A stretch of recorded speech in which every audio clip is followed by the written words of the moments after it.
Fixed-rate bonds might be a good investment for you if you're looking to deposit your money into a savings account, as they typically offer better interest rates than easy access or notice accounts. With fixed-rate bonds, you need to lock in your money until the end of your fixed term, so you should only open one if you have a lump sum that you won't need to access in the medium to long term. Can you lose money on fixed-rate bonds? No, you can't lose money on fixed-rate bonds as long as you stay within the deposit protection scheme limits. After the fixed term, you'll receive your original deposit and any interest you've earned.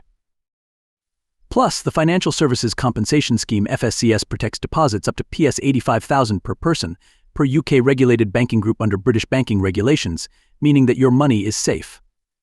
Pros and cons of fixed-rate bonds. Pros of fixed-rate bonds. Guaranteed savings growth.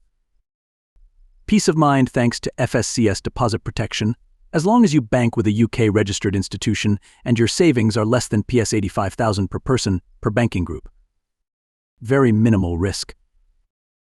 The ability to work out exactly how much you'll earn.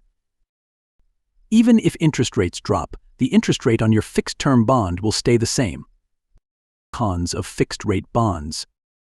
The interest rate is fixed, meaning that if interest rates rise during your term, you'll still be on the agreed rate for the duration of your term. You won't have access to your money during the bond term. You'll need to pay in a lump sum to open your account.